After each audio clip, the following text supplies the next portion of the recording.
प्रिय साथियों नमस्कार। मैं संजू कुमारी सरोज आप सभी का सरोज संपदा चैनल पर सहृदय स्वागत करती हूँ। यूजीसी नेट जून 25 की तैयारी के तहत पेपर 1 जनरल टीचिंग एप्टीट्यूड के टॉप क्वेश्चन रिवीजन फटाफट के अंतर्गत मिक्स्ड प्रीवियस ईयर क्वेश्चन का पूरे 20 प्रश्न के सेशन को साझा करेंगे। सेशन पर नए हैं तो kindly support, like, comment, share करें जिससे एक दूसरे का हौसला अफजाई हो सके और आत्मविश्वास के साथ प्रश्न समझते आगे बढ़े। तो दूसरा पेज पे हमारा है क्वेश्चन नंबर 1। समाज विज्ञान की कोई शिक्षक अपने विद्यार्थियों को प्राचीन सभ्यता के विषय में ऑनलाइन सहयोगी अधिगम परियोजना पर काम सौंपती है। विद्यार्थियों को चार विद्यार्थियों के समूह में विभाजित किया गया है। एक विद्यार्थी को संगत जानकारी को ऑनलाइन ढूंढने में कठिनाई होती है। विद्यार्थी द्वारा अपनाया गया जाने वाला सर्वाधिक प्रभावित उपाय क्या होगा? ए, शिक्षक को अपेक्षित जानकारी प्रदान करने के लिए कहना। बी, जानकारी पाने के लिए केवल अपने प्रयासों पर निर्भर रहना। सी, अपने समूह के सदस्यों से सहायता मांगना तथा संभावित शोध स्रोतों की चर्चा करना। डी है परियोजना छोड़ देना क्योंकि वह ऑनलाइन जानकारी नहीं प्राप्त कर पाता है। क्वेश्चन नंबर 1 इंग्लिश में है। A social studies teacher as science and online collaborative learning project to her students on ancient civilizations. The students are divided into groups of 4. One student finds difficulty in exploring relevant information online. What would be the most effective way the student need to support? A है ask the teacher to provide the required information. B, rely solely on his own efforts to find the information. C, seek assistance from his group members and discuss possible research source. D, abandon the project since he cannot find the information online. सही विकल्प का चयन करना है। और अब प्रश्न में पूछा जा रहा है कि प्रभावित करने वाला सबसे अधिक उपाय कौन सा है ऑनलाइन सहयोगी अधिगम के अंतर्गत? तो शिक्षक को अपेक्षित जानकारी प्राप्त करने के लिए कहना, यह उपयुक्त उतना नहीं। जानकारी पाने के लिए केवल अपने प्रयासों पर निर्भर रहना, यह भी गलत है।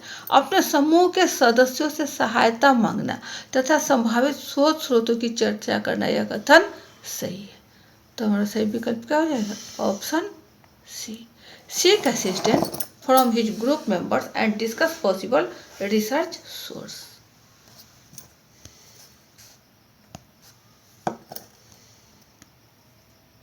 सही आंसर का मिलान है।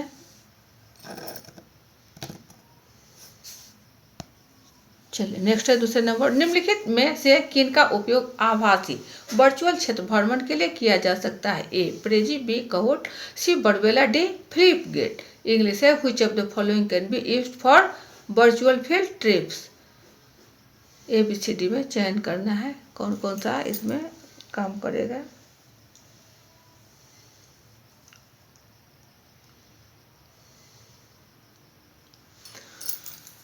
इसमें आपको बरबेला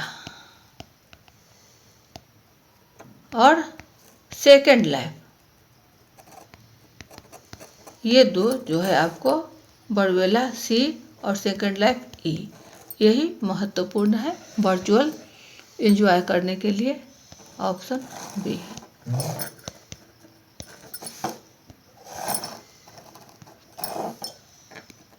सही आंसर का मिलान है।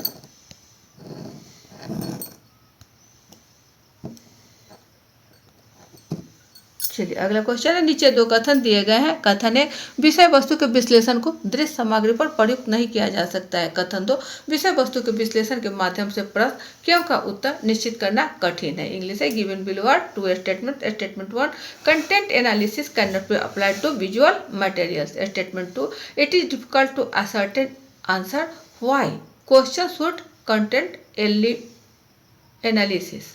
इसमें क्या हो जाएगा हमारा सही?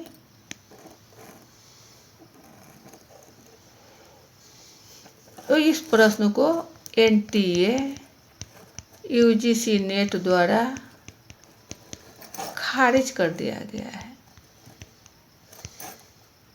यह इवैल्यूएशन से बाहर है। Option star.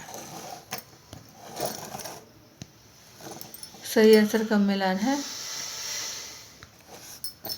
एनटीए द्वारा निर्धारित प्रश्न को मूल्यांकन से बाहर किया गया है।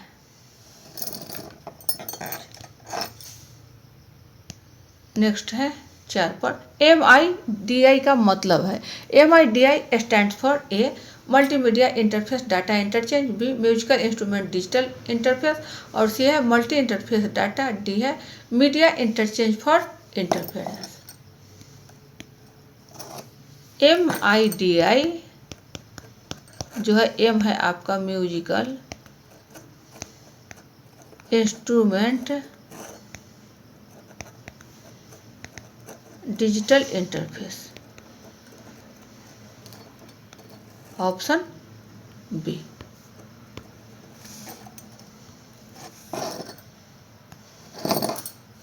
सही आंसर का मिलान है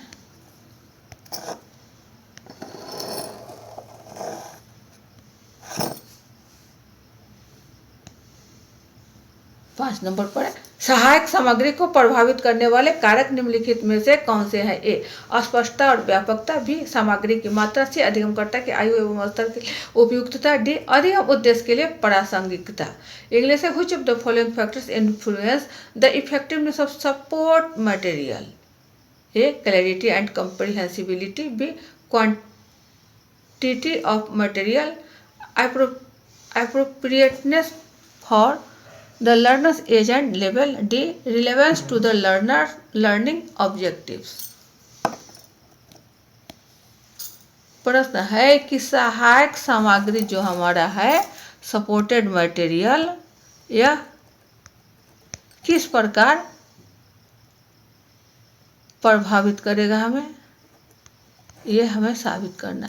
तो अस्पष्टता और व्यापकता सही है। सामग्री की मात्रा ये जो है थोड़ा डाउटफुल है, तो यही डाउटफुल आपको स्टार के रूप में अंकित हो गया है। हमारा सही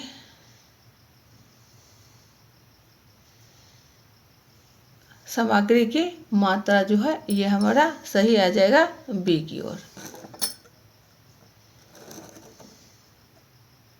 ये हमारा कैंसिल हो जाएगा बी, बाद बाकी बच गया आपका ए, सी और डी, यही ऑप्शन बी की ओर है। ये सामग्री की मात्रा प्रभावित नहीं करता है सपोर्टेड मटेरियल के अंतर्गत। नेक्स्ट क्वेश्चन सही मिलन।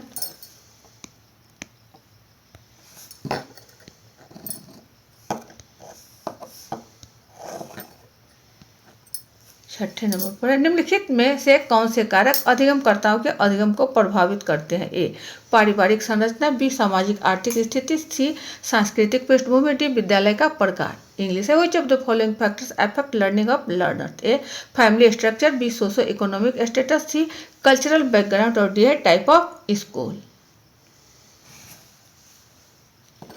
तो अधिगमकर्ता के अधिगम को प्रभावित करने वाले जो मुख्य रूप से कारक हैं अधिगमकर्ता के अधिगम को, ये पारिवारिक संरचना, सामाजिक आर्थिक स्थिति, सांस्कृतिक पृष्ठभूमि और विद्यालय का प्रकार, ये चारों कहीं ना कहीं आपको अधिगम को प्रभावित करता है। ऑप्शन हमारा सी की ओर हो जाएगा, ए, बी, सी और डी। देखिए सही आंसर का मिलान यहाँ है आपका।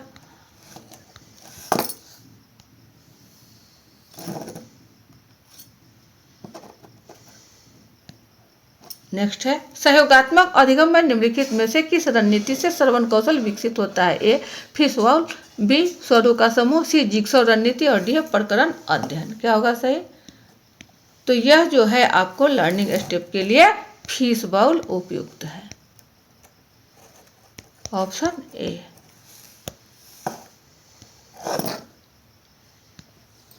बारह नंबर पर है सहयोगात्मक अधिगम में निम्नलिखित में से किस रणनीति से श्रवण कौशल विकसित होता है? ये आपका सही आंसर का मिलान है।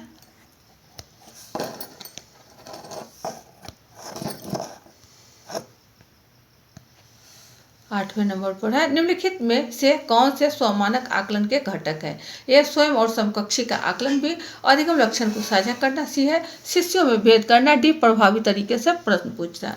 इंग्लिश है which of the following are the components of initiative assessment, A self and peer assessment, B sharing learning goals, C discriminating population और डी है इफेक्टिव फीडबैक। इसमें ई नहीं है तो क्या हमारा सही विकल्प होगा? कौन कौन से मानक घटक है? यहाँ पूछा जा रहा है कि शिष्यों में भेद करना, यह कतई सही नहीं है, क्योंकि पुपिल पुपिल है और उसे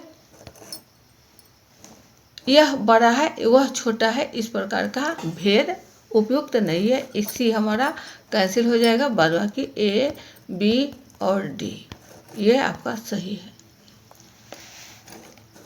8 का ए हो जाएगा, यहाँ ई नहीं दिया गया, कोई बात नहीं। चलिए ये रहा आपका सही आंसर का मिलान, A B D.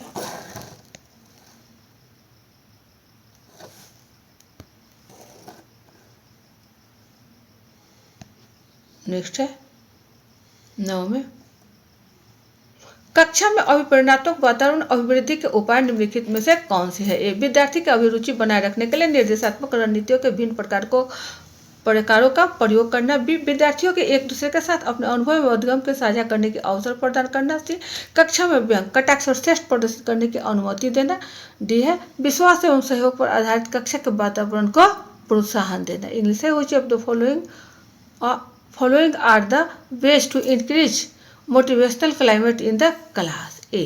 Use a variety of instructional strategy to maintain a student interest. B है use a students opportunities to share their experience and learning with each other. C.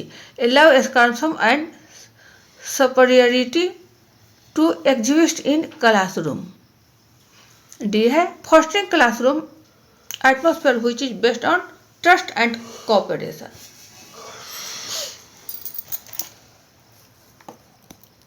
यह सीधा सा है प्रश्न में कि व्यंग या कटाक्ष या श्रेष्ठ प्रदर्शित करने की अनुमति देना, शिक्षक इस प्रकार की बातें कतई नहीं बोल सकते हैं, तो कहीं ना कहीं ऑप्शन सी हमारा गलत है। मिलान किया जाए, विश्वास एवं सहयोग पर आधारित कक्षा के वातावरण प्रोत्साहित होना एकदम सही है। विद्यार्थियों की अभिरुचि बनाए रखने के लिए निर्देशात्मक रणनीतियों का प्रयोग, यह भी सही है।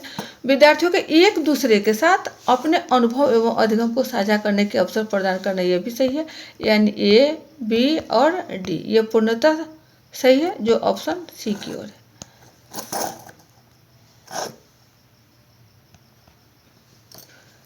यह रहा सही आंसर का मिलान।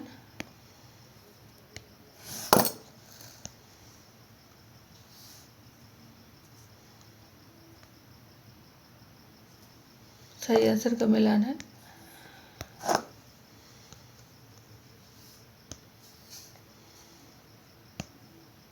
चलिए 20 की ओर।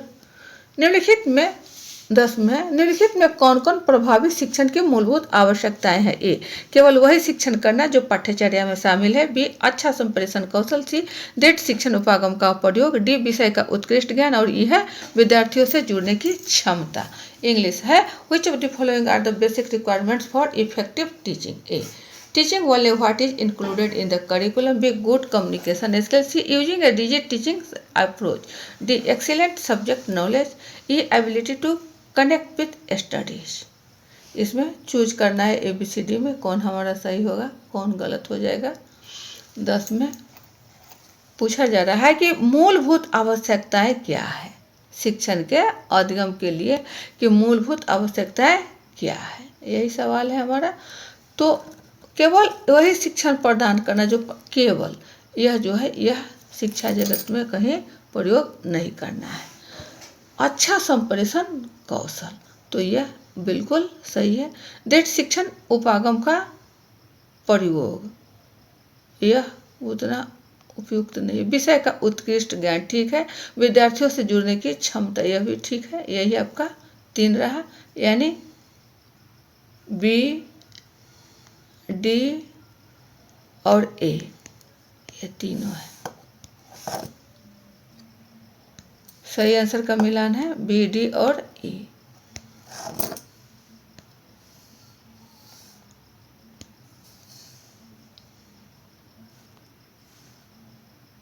चलिए 11 की ओर है। नीचे दो कथन दिए गए हैं। कथन एक है, चयन आधारित क्रेडिट प्रणाली सीबीसीएस को केवल भारत के केंद्रीय विश्वविद्यालय में अंगीकार किया गया है। कथन दो है, चयन आधारित क्रेडिट प्रणाली सीबीसीएस पाठ्यक्रम के अधिगम प्रतिफल पर आधारित क्रेडिट नियत करती है। इंग्लिश है, given below are two statement. Statement one, choice based credit system CBCS has been adopted only in the central universities of India. Statement two है, choice based credit system CBCS association credit based on the learning outcomes of a course. इसमें ABCD आपका है।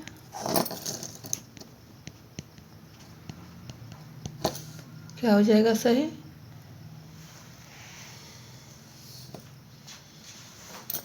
केवल भारत के केंद्रीय विश्वविद्यालय में यह CBCS को स्वीकार किया गया है और यहाँ जो है पाठ्यक्रम के अधिगम प्रतिफल पर आधारित निर्धारित नियत करती है, यह आपका गलत है।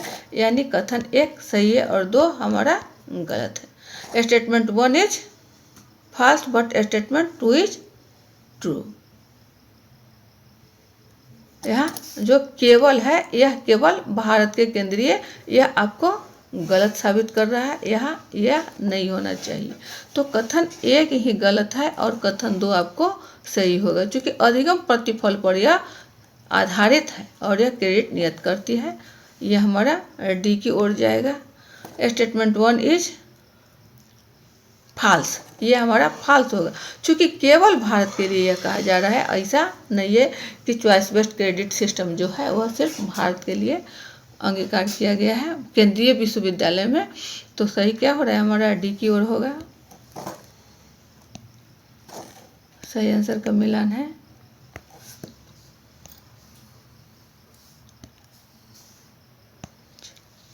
बारह पर है। नीचे दो कथन दिए गए हैं। कथन एक, मॉडल अधिगम प्रबंधन प्रणाली LMS का एक उदाहरण है। कथन दो, मेंटीमीटर एक उपकरण है जिसका ऑनलाइन सर्वेक्षण के निर्माण में प्रयोग किया जाता है। इंग्लिश है, given below are two statement. Statement one, model is an example of a learning management system LMS। Statement two है, Mentimeter is a tool used for creating online surveys. इसमें ABCD ऑप्शन आपको दिया गया है। क्या हो जाएगा? तो LMS जो है यह मॉडल अधिगम प्रबंधन प्रणाली का एक उदाहरण है, यह सही है। दूसरा कहता है कि मेंटीमीटर एक उपकरण है, बिल्कुल यह एक टूल है जिसे ऑनलाइन सर्वेक्षण के निर्माण में प्रयोग किया जाता है। यानी एक भी सही है और कथन दो भी सही है। ऑप्शन क्या हो जाएगा? ए हो जाएगा। Both statement one and statement two are true.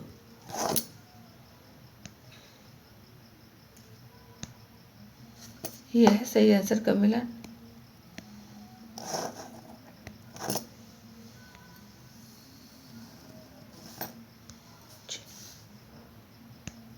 तेरह की ओर है। नीचे दो कथन दिए गए हैं। कथन एक है, अधिगम का एक स्थिति से दूसरी स्थिति में सचेतन और स्वप्रयास अंतरण निम्न मार्ग अंतरण होता है। कथन दो है, अधिगम का दूसरी स्थिति में अपने आप पराया अचेतन अंतरण उच्च मार्ग अंतरण होता है। इंग्लिश है, given below are two statement. Statement one, the transfer of learning from the situation to another that is conscious and effortful is low road transfer. Statement two कह रहा है, the authentic often unconscious transfer of learning to another situation is high road transfer। इसमें क्या हो जाएगा?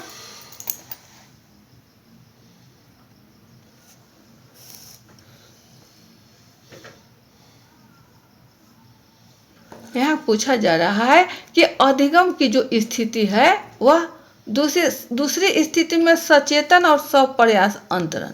अधिगम का एक स्थिति से दूसरी स्थिति में सचेतन और स्वप्रयास अंतरण निम्न मार्ग अंतरण होता है। वही कह रहा है, अधिगम का दूसरी स्थिति में अपने आप पराया अचेतन अंतरण उच्च मार्ग। यह कहीं ना कहीं कथन गलत आपको दिख रहा है, दूसरा हमारा गलत होगा। और पहला कह रहा है कि अधिगम का जो पहला है वह कॉन्शस है यहाँ और इफेक्टफुल है। यहाँ अंतरण निम्न मार्ग अंतरण होता है। यह जो है लो रोड ट्रांसफर, यह होना चाहिए आपका हाई, लेकिन ऐसा है नहीं। तो कथन एक भी कहीं ना कहीं गलत है और दूसरा भी कथन गलत है। ऑप्शन क्या हो जाएगा? Both statement one and statement two are false. Option B हो जाएगा।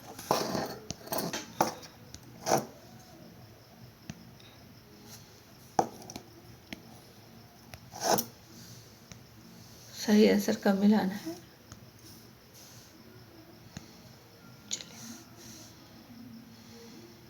14 पर निम्नलिखित में से किनका उपयोग आभासी क्षेत्र भ्रमण के लिए किया जा सकता है? ए प्रेजी, बी कहूट, सी बरबेला, डी फिलिप ग्रिड, ई सेकंड लाइफ। इंग्लिश है which of the following can be used for verbal field trips. तो इसमें क्या हो जाएगा सही आपको? तो ये है आपका कहूट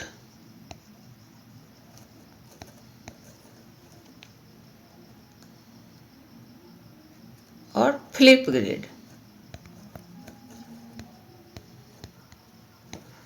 यानी कहूट है आपका बी और फ्लिप ग्रिड है डी।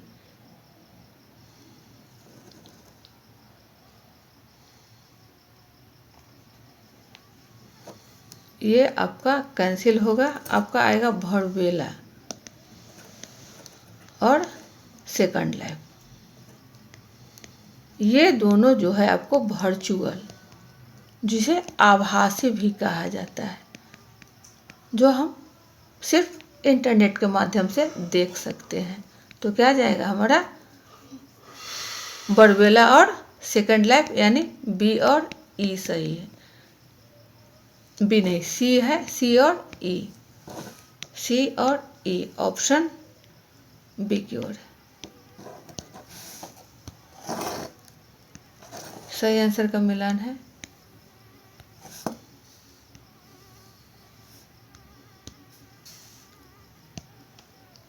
पंद्रह नंबर पर है उच्च शिक्षा में अनुदेशन के माध्यम के संबंध में राधाकृष्ण आयोग के निम्न में से कौन सी अनुशंसाएं थी? ए उच्च शिक्षा का माध्यम क्षेत्रीय भाषाएं होनी चाहिए। बी संघीय भाषाओं में वैज्ञानिक और तकनीकी शब्दावली तैयार करने के लिए तत्काल कदम उठाए जाने चाहिए। सी सभी संघीय भाषाओं को अनिवार्य रूप से देवनागरी में लिखा जाना चाहिए। डी है अंतर्राष्ट्रीय और वैज्ञानिक शब्दावली के शब्दों का परिहार किया जाना चाहिए। ई भारत में उच्च शिक्षा क्षेत्र से अंग्रेजी को तत्काल बहिष्कृत कर देना चाहिए। अंग्रेजी है इसकी। Which of the following were the recommendations of the Radhakrishna commission regarding medium of instruction in higher? A the medium of higher education should be in regional. B कह रहा है immediate steps should be taken to prepare scientific and technical terminologies in federal language. C. All the federal language must be written in Devanagari script. D. International and scientific international terminological words should be avoided.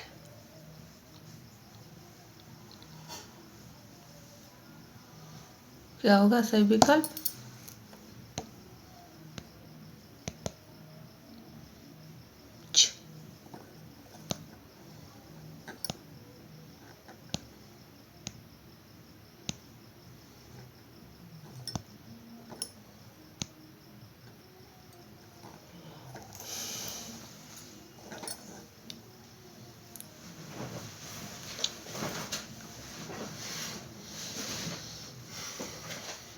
उच्च शिक्षा का माध्यम क्षेत्रीय भाषाएं होनी चाहिए, यह आपको सही है।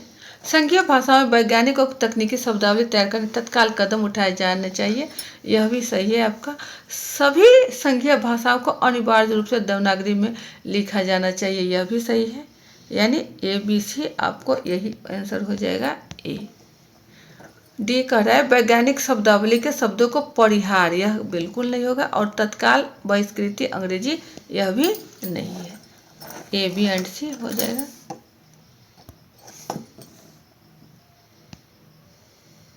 चलिए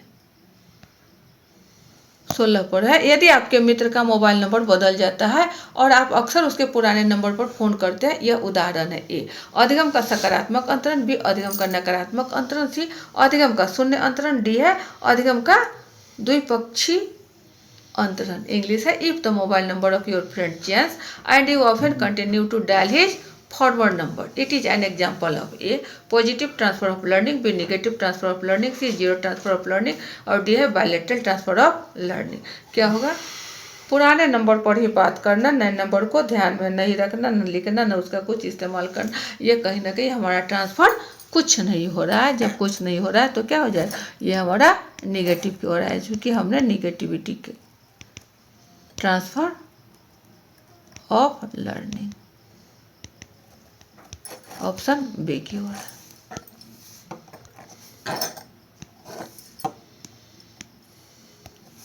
सही आंसर का मिलान है। नेक्स्ट है 17 पर, मूल्यांकन हेतु अनुष्ठान क्रम रूब्रिक्स के प्रयोग का लाभ निम्नलिखित में से कौन सा है। ए, ग्रेडिंग की महत्तर सुगमता, बी, ग्रेडिंग में बढ़ी हुई सुसंगतता, सी, बढ़ी हुई व्यक्तिपरकता, और डी है महत्तर परीक्षण सुरक्षा। इंग्लिश है, which of the following is benefit of using rubrics for evaluation. A, greater easy of grading, B, increase consistency in grading, C, increase subjectivity, और डी है ग्रेटर टेस्ट सिक्योरिटी। जब रूब्रिक्स है और उसका लाभ के बारे में पूछा जा रहा है तो यह वृद्धि होता है या कहीं ना कहीं हमारा ग्रेडिंग में इंक्रीज करता है, इंक्रीज कंसिस्टेंसी इन ग्रेडिंग, सुसंगतता, कंसिस्टेंसी। ऑप्शन बी की ओर।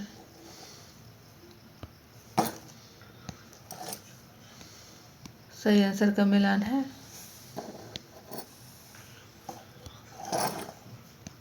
नेक्स्ट है 18 पर, किसी छात्र के प्रदर्शन की उसके पूर्व प्रदर्शन से तुलना करने की प्रक्रिया को क्या कहा जाता है। ए, नैदानिक मूल्यांकन, बी, समकलनात्मक आकलन, सी, स्वमानक आकलन, और डी है अनौपचारिक आकलन। इंग्लिश है, the process of comparing a students performance against his her previous performance is known as a diagnostic evaluation, B, summative evaluation, C, ipsative assessment, और डी है इनफॉर्मल असेसमेंट।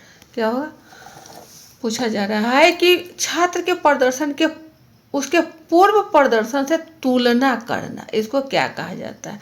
तो नैदानिक मूल्यांकन, यहाँ जो है आपको जब छात्र को वर्ग कक्ष में कहीं डिफिकल्टी होती है, उन्हें कठिनाइयों का सामना करना पड़ता है, तो उस स्थिति में बच्चे का डायग्नोस किया जाता है, उसका निदान किया जाता है।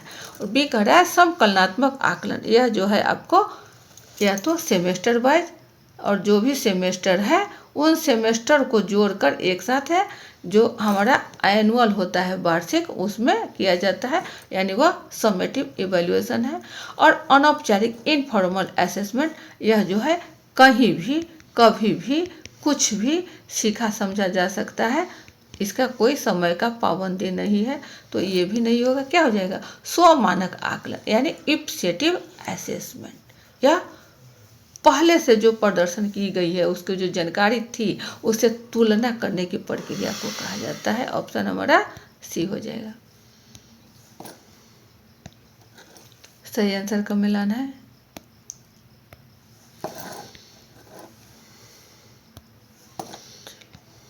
उन्नीस की ओर है, एक कला शिक्षिका अपने विद्यार्थियों के लिए प्रसिद्ध कलाकारों की अन्योन्य क्रियात्मक गैलरी वॉल बनाना चाहती है।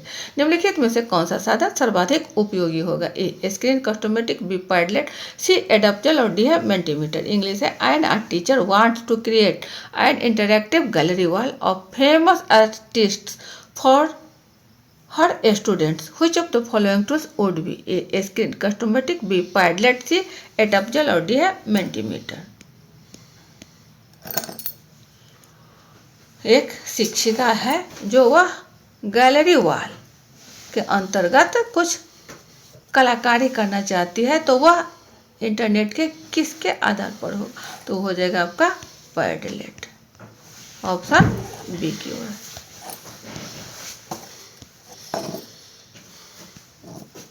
सही आंसर का मिलान है।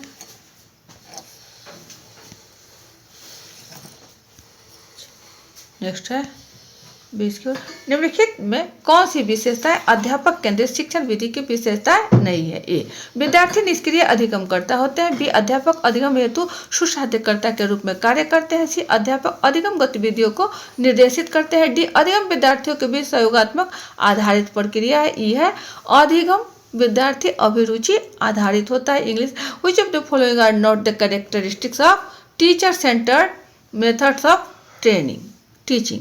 A, students are passive learners. B, teachers act as facilitator for learning. C, teacher directs learning activities. D, learning is based on collaboration between students e learning is based on students interest.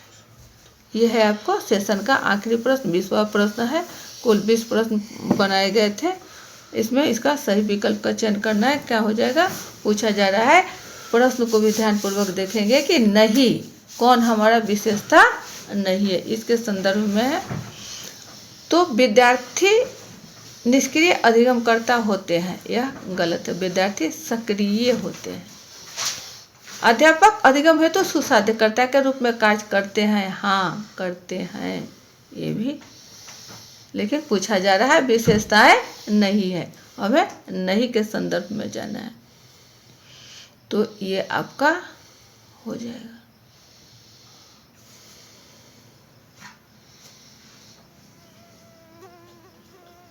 सी कह रहा है अध्यापक अधिगम गतिविधियों को निर्देशित करते हैं, हाँ करते हैं। अधिगम विद्यार्थियों के बीच सहयोगात्मक आधारित प्रक्रिया है, सही है। अधिगम विद्यार्थी अभिरुचि आधारित होता है, बिल्कुल सही है। तो कौन सी विशेषताएं नहीं है, आपका क्या हो रहा है, VDE।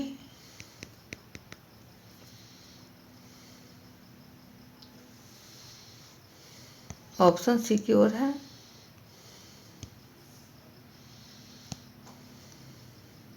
BD और E है।